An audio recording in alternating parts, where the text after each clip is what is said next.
José Emilio Pacheco Berni, nacido en Ciudad de México el 30 de junio de 1939 y fallecido en Ciudad de México el 26 de enero de 2014, es un gran famoso escritor que publicó de todo: cuentos, novelas, ensayos, artículos, crónicas, poesía, incluso traducciones. Este integrante de la generación de medio siglo escribió El principio del placer. Es un libro de ficción editado en 1972. En esta novela corta se incluyen varios cuentos, en total 5. El principio del placer obtuvo el premio Javier Villaurrutia en 1973. El día de hoy vamos a presentarles uno de estos relatos llamado Langerhaus. Cada mañana, lo primero que hago es leer el periódico. Si no lo encuentro bajo la puerta, me quedo esperando su llegada. El jueves tardó mucho. Fui a comprarlo a la esquina y, según mi costumbre, empecé a leerlo de atrás para adelante. Al dar la vuelta a una página, supe que Langerhaus había muerto en la autopista a Cuernavaca. La noticia me resultó aún más impresionante porque la foto, quizá la única hallada en el archivo, correspondía a los tiempos en que Langerhaus y yo fuimos compañeros de clase, la época de sus triunfos en Bellas Artes, cuando deslumbró la maestría con la que tocaba el clavecín un niño de 12 años. A cambio de su éxito, Langerhaus sufrió mucho en la escuela. Todos parecían odiarle, remedaban su acento alemán, lo hostilizaban en el recreo, por cuantos medios puede inventar la crueldad infantil. Un día, Valle y Morales trataron de prender fuego a su cabello, largo en exceso para aquel entonces. Langerhaus era un genio, un niño prodigio. Los demás no éramos nadie. ¿Cómo íbamos a perdonarlo? Al principio, para no aislarme del grupo, fui uno más de sus torturadores. Luego, una mezcla de compasión y envidioso afecto me llevó a transformarme en su único amigo. Visité algunos fines de semana su casa y él también fue a la mía. Nuestra amistad se basaba en la diferencia. Yo jugaba fútbol e iba al cine 2 veces por semana. Langerhaus pasaba 5 horas diarias ante el clavecín. Jamás hizo deporte. Nunca aprendió a pelear ni a andar en bicicleta. No sabía mecerse de pie en los columpios.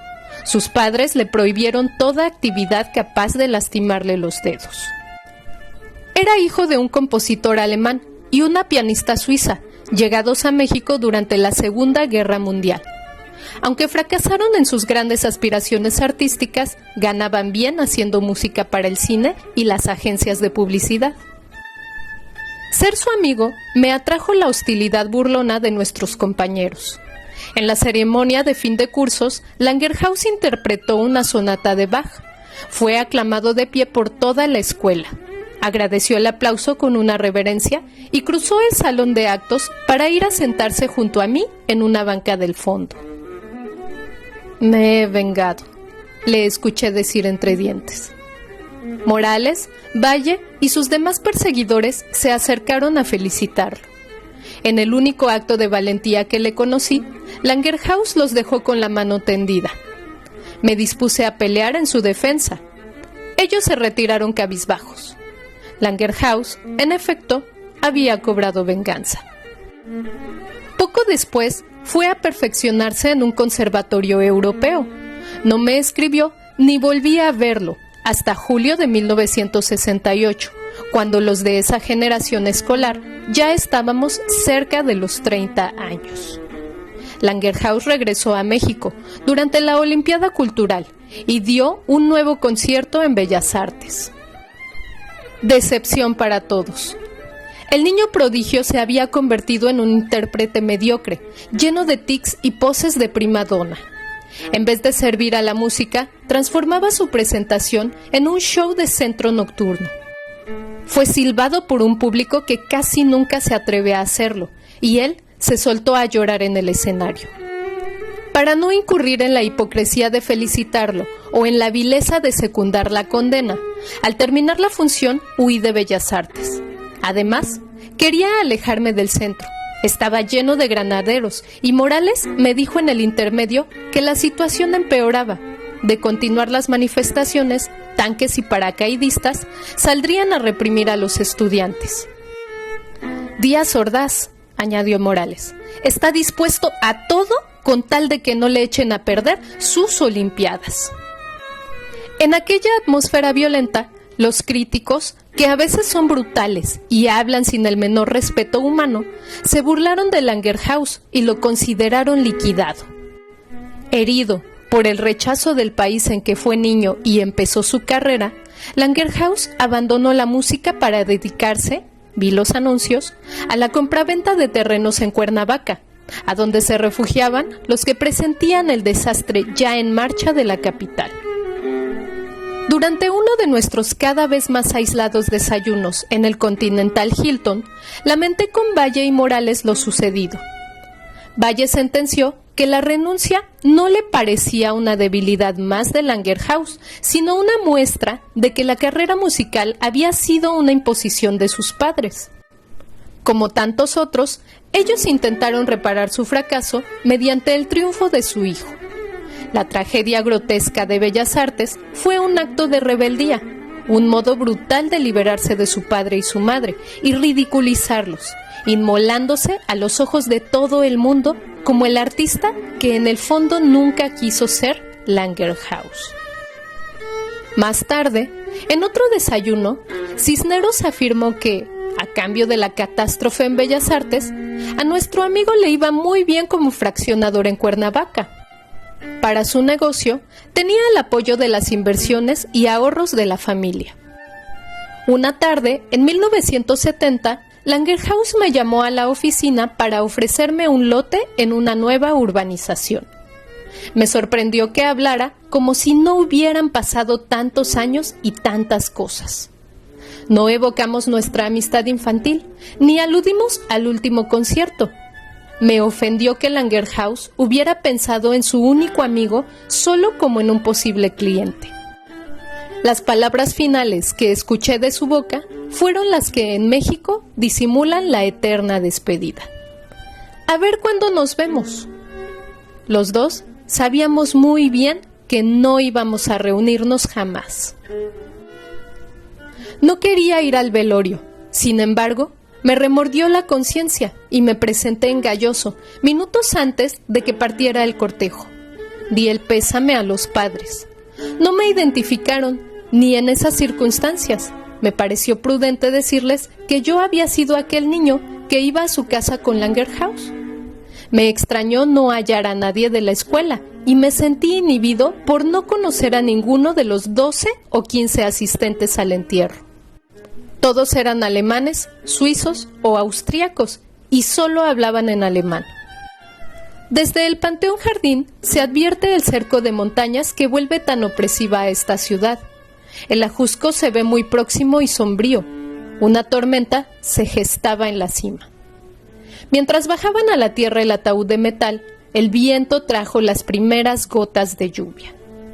Cuando la fosa quedó sellada, abracé de nuevo a los padres de Langerhaus y volví a la oficina. Lo extraño comenzó al lunes siguiente. Morales acababa de ser nombrado subsecretario en el nuevo gabinete. El hecho reanudó los lazos perdidos y, bajo el disfraz de la nostalgia, suscitó entre los antiguos condiscípulos esperanza de mejoría y buenos negocios. Por lo que a mí respecta, el nombramiento me alegró. Trabajo en la fábrica de mi padre. No aspiro a ningún puesto en el gobierno. Conozco a Morales desde el kinder y nos reunimos 2 o 3 veces por año. De todos modos, pensé, la gente de mi edad llega al poder como una concesión a esa juventud que se rebeló en 1968 y a la que ya no pertenecemos. Es decir, escala posiciones sobre los muertos del 2 de octubre en Tlatelolco. Desde luego, ninguno de nosotros participó en el movimiento. Sus líderes estaban en la cárcel o en el exilio. Los políticos del viejo estilo habían sufrido un desprestigio irreparable. Empezaba la hora de los economistas. Morales era el adelantado de la generación que conduciría al país hacia el siglo XXI. Cisneros me llamó para invitarme a una cena en honor del nuevo funcionario. Casi al despedirme, le dije: ¿supiste que murió Langerhaus? ¿Quién? Langerhaus, el músico. Estuvo con nosotros en secundaria. No vayas a decirme que no te acuerdas. Si hasta me comentaste el año pasado lo mucho que ganaba como fraccionador en Cuernavaca. ¿Cómo dices que se llamaba? No, ni idea. Ese señor no figura en la lista de invitados. La hicimos con base en los anuarios de la escuela. Por cierto, ahora al hablarles para la reunión, supe que algunos de nosotros han muerto. Algunos de nosotros han muerto. La construcción gramatical me sorprendió. Enseguida pensé: no, ¿cómo podría haber dicho Cisneros? Algunos de nosotros hemos muerto. Ese nosotros es un descuido o una abreviatura afectuosa. Significa: supe que algunos de nuestros compañeros han muerto. ¿Estás ahí?, preguntó al advertir mi silencio.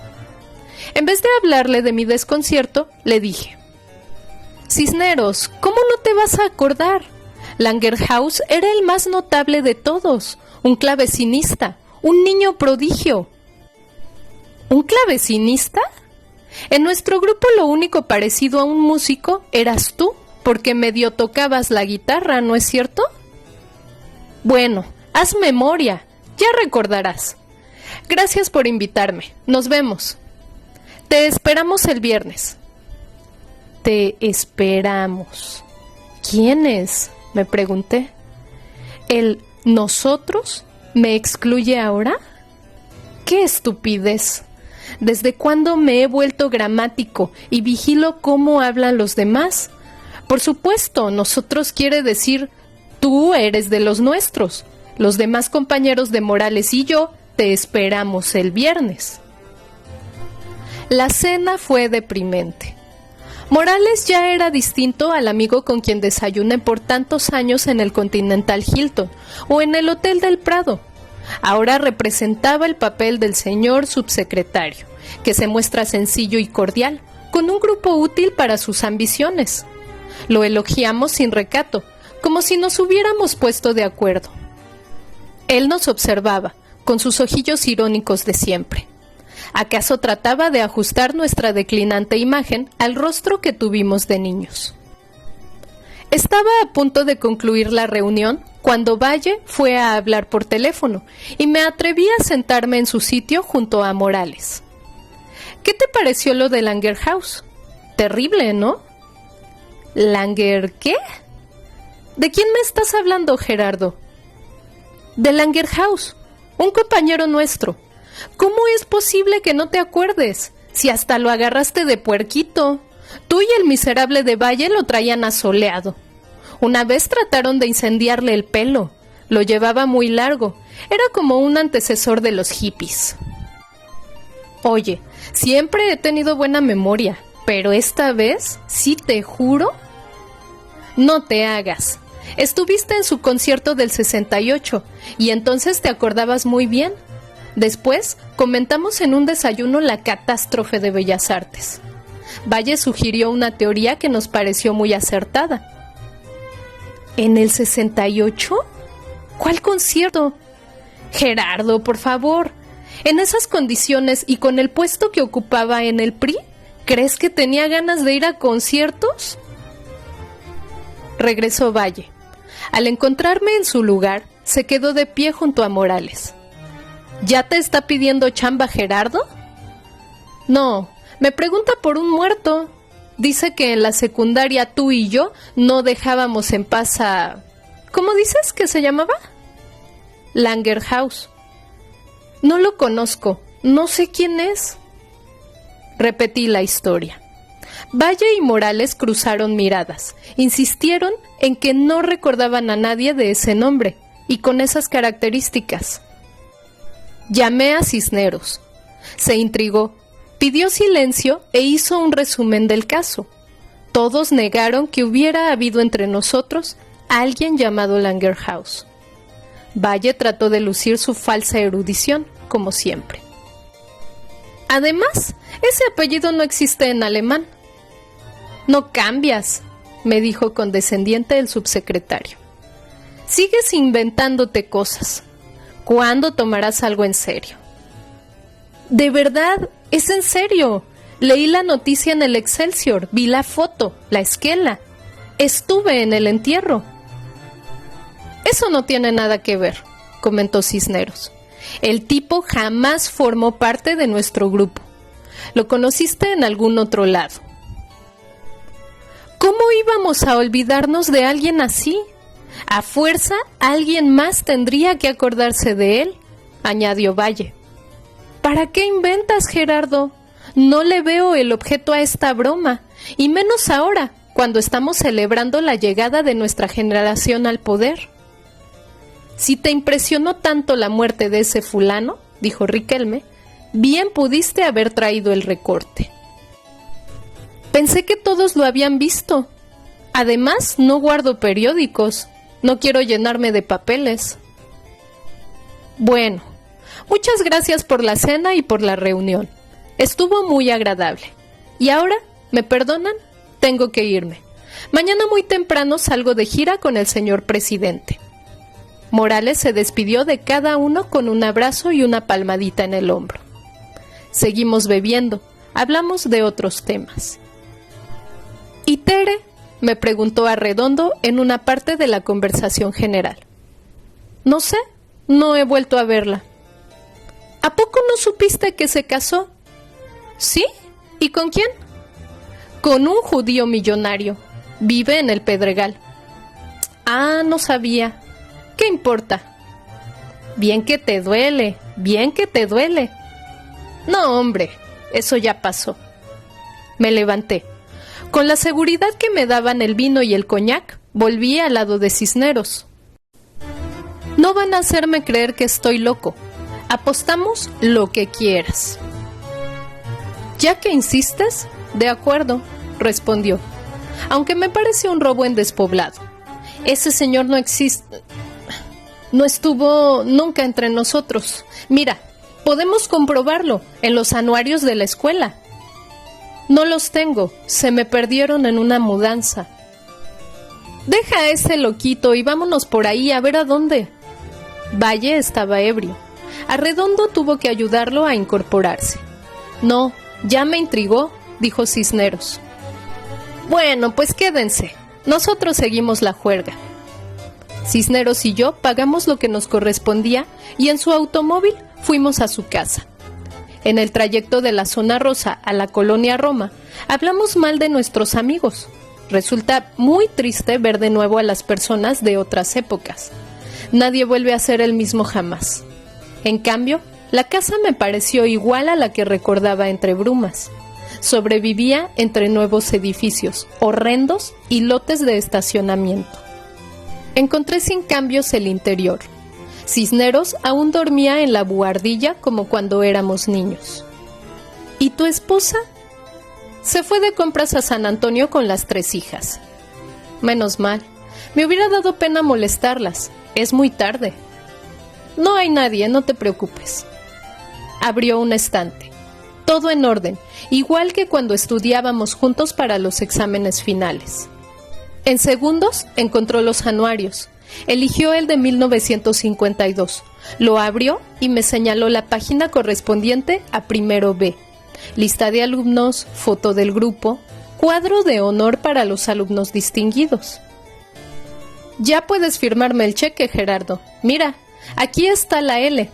La Varga, Landa, Luna y Macías. ¿Viste?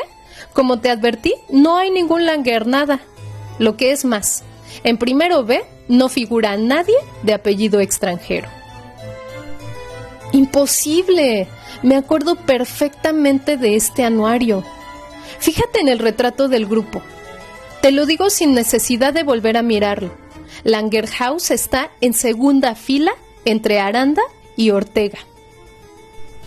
Entre Aranda y Ortega estás tú, con un corte a la broche por añadidura. Ni uno solo lleva el pelo largo.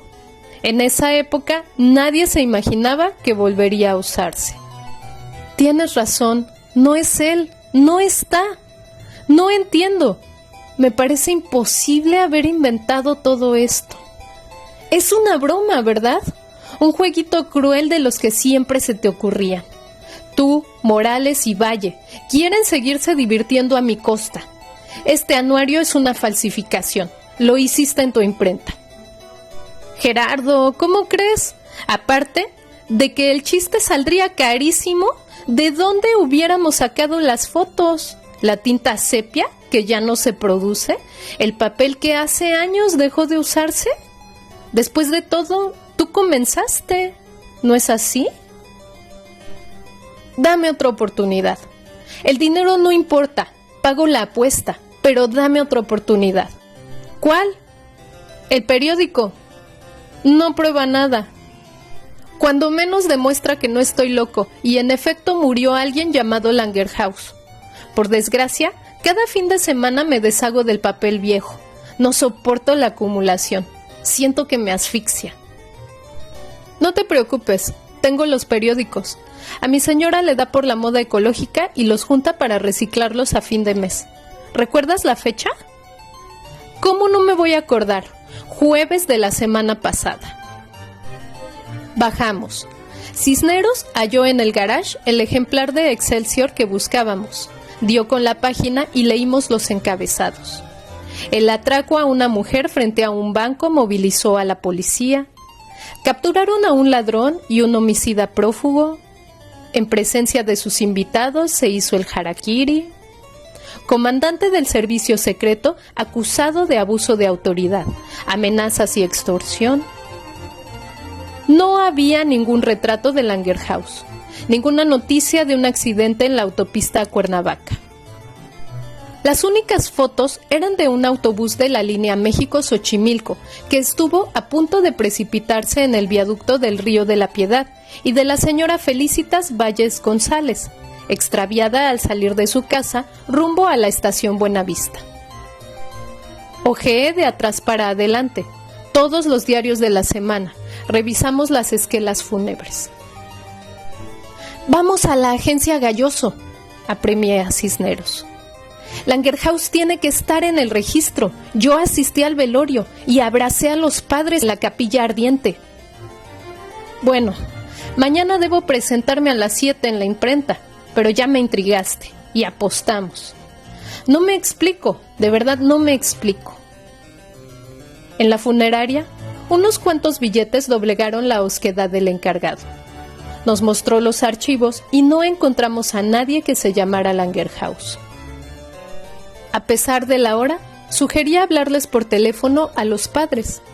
El empleado nos facilitó el directorio. «Mira», dijo Cisneros y me leyó. «Lange, Langebeck, Langebach, Langer, Langermann, Langeschied, Langhoff, Langhorst». Nada, otra vez. «Gerardo, ¿recuerdas dónde estaba su casa? Tal vez los padres sigan allí».